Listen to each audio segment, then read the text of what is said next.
समझें कि शेयर बाजार कोई खेल या जुआ नहीं है, ऑल्दो बहुत सारे लोग इसे ऐसा ही देखते हैं और खेलते हैं। शेयर बाजार साथियों 2 दिन में करोड़पति लखपति बनने का जरिया भी नहीं है। ये सिंपल एक बैंक की तरह है कि जैसे आप बैंक में पैसा जमा करने पर रोज रोज ताक झांक करने नहीं जाते कि मेरा पैसा कितना बड़ा कितना बड़ा कितना बड़ा, उसी तरह शेयर भी खरीद कर रोज रोज जांच पड़ताल नहीं करनी चाहिए। ऐसा माना जाता है कि शेयर बाजार में इन्वेस्ट करना पैसे को आग लगाने जैसा है, लेकिन ये इतना खतरनाक भी नहीं है। हाँ, ये हालांकि ये सही है कि कुछ लोगों ने इसे बदनाम किया है, जैसे हर्षद मेहता और केतन पारीक। क्यों आज शेयर बाजार सबसे बेस्ट इन्वेस्टमेंट अपॉर्चुनिटी है? कुछ कारण है, 7 प्रमुख कारण आज मैं आपको बता देना चाहता हूं। सबसे पहले लो सेविंग इंटरेस्ट रेट। आज की डेट में आप जानते हैं कि बैंक का rate of interest saving bank account का 4%, 3.5%। अगर आप एफडी कराते हैं 6%, लेकिन 6% मिलता नहीं है। 1 साल के बाद जब आपकी एफडी मैच्योर होती है, फिक्स्ड डिपॉजिट मैच्योर होता है, तो 30% उसमें से टीडीएस कट जाता है। यानी जमा घटा करें तो टोटल आपकी इन्वेस्टमेंट पे आपको 4% रिटर्न मिलता है। और अगर इन्फ्लेशन 8.5 से 9% की दर पर है, तो आप जानते हैं कि आपका सेविंग बैंक में रखा गया पैसा हर साल 5% कम हो रहा है। तो बेस्ट अपॉर्चुनिटी है कि अगर आपके पास कम पैसा भी है, 10,000, 20,000, 50,000 रुपया, तो ये पैसा एक ही जगह बेस्ट तरीके से इन्वेस्ट हो सकता है, और वो है शेयर बाजार।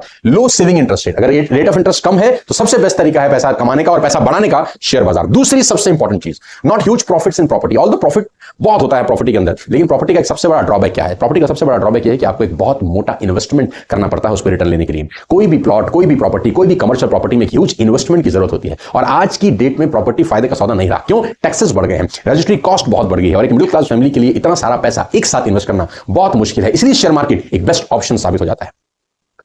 You will get dividend. सबसे इंपॉर्टेंट क्या है? शेयर बाजार में अगर आपने शेयर खरीद रखे हैं तो उसके ऊपर कंपनी आपको डिविडेंड भी देती है। यानी आम के आम गुठलियों के भी दाम। आपका पैसा सुरक्षित भी है, बढ़ भी रहा है, और साथ साथ आपको हर साल डिविडेंड मिल रहा है। और डिविडेंड में सबसे अच्छी बात यह है टैक्स फ्री है, क्योंकि टैक्स पे करती है वो कंपनी जिसके शेयर आपने बाय कर रखे हैं। चौथी सबसे इंपॉर्टेंट चीज, गोल्ड बाइंग इज आउटडेटेड ना। वो जमाने चले गए जहां लोग गोल्ड में बाय करते थे, गोल्ड खरीदते थे, रखते थे। आज की डेट में सोना सिर्फ बैंक लॉकरों की शोभा बढ़ा रहा है, और आज के माहौल में महिलाएं बाहर सोना पहन के असुरक्षित महसूस करती हैं, और मिलावट की समस्या वैसी की वैसी ही है। बहुत सारे लोगों के पास गोल्ड है, लेकिन वो सिर्फ और सिर्फ लॉकरों की शोभा बढ़ा रहा है। तो सबसे बेस्ट है वो पैसा अगर आप इन्वेस्ट करना चाहें तो शेयर बाजार आपको सुविधा देता है। Short term capital gain. सबसे इंपॉर्टेंट बात क्या है? प्रॉपर्टी में अगर आप कोई प्रॉपर्टी बाय करते हैं, फॉर एग्जांपल आपने 1 करोड़ रुपए का एक प्रॉपर्टी बाय किया और 1 साल में उसको 1.5 करोड़ रुपए का बेच दिया, तो 50 लाख रुपए जो एक्स्ट्रा अमाउंट है उस पर 20% आपको कैपिटल गेन देना पड़ता है, 20%। लेकिन अगर आप शेयर में कहानी वही की वही कॉपी पेस्ट करते हैं, यानी आपने कोई शेयर 1 रुपए का खरीदा और 5 रुपए का बेचा, तो 4 रुपए के ऊपर आपको 20% नहीं सिर्फ 10% कैपिटल गेन देना पड़ता है। जहां प्रॉपर्टी में 20% है, वहां शेयर बाजार में शेयर के ऊपर 10% सिर्फ आपको टैक्स देना पड़ता है। शेयर बाजार का सबसे ज्यादा इंपॉर्टेंट चीज क्या है? अगर आप पीपीएफ और जीपीएफ में भी इन्वेस्ट करते हैं, नॉर्मल लोग बहुत सारे पुराने ढर्रे के लोग हैं जो पीपीएफ में पैसा लगा रहे हैं या जीपीएफ में पैसा लगा रहे हैं, फाइनली वो सारा पैसा घूम फिर के शेयर बाजार में ही लग जाता है।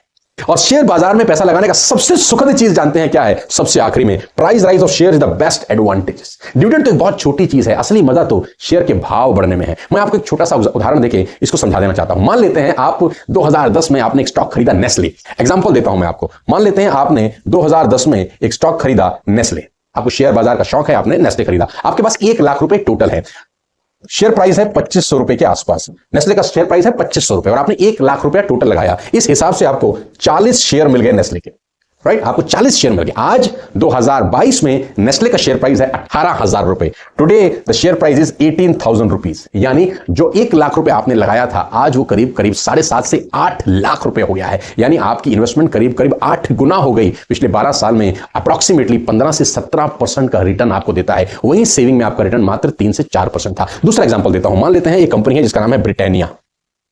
ब्रिटानिया का स्टॉक आपने 2010 में खरीदा। 157 रुपए का स्टॉक था, 157 रुपीज। 157 रुपए का शेयर प्राइस था, और आपने 1 लाख रुपए इन्वेस्ट किए। 1 लाख रुपए इन्वेस्ट करके अगर 157 रुपए का शेयर है, तो करीब 600 शेयर आपके नसीब में आए, 600 शेयर आपकी झोली में आए। आज वही शेयर ब्रिटानिया का 3700 रुपए का है, जो कि करीब 157 का था। 157 का प्रोडक्ट आज 3700 रुपए का हो गया। यानी आज आपका जो 1 लाख रुपए की वैल्यू थी, वो करीब 23 लाख रुपए में कन्वर्ट होगी। 23 लाख रुपीज। आप समझ सकते हैं कि 1 लाख का 23 लाख हो जाना पिछले 12 साल में 23 गुना है। साल का करीब 15 से 20% की रिटर्न है। आंकड़े साथियों तेजी से बदलते जा रहे हैं, बहुत तेजी से आंकड़े बदल रहे हैं। 2022 में करीब 10 करोड़ भारतीयों ने अपना पैसा शेयर बाजार में लगाना शुरू किया। इन्वेस्टमेंट एक अपॉर्चुनिटी है, और आज की डेट में हिंदुस्तान में बहुत सारे लोग इस शेयर बाजार के अंदर अपने पैसे को इन्वेस्ट करते जा रहे हैं।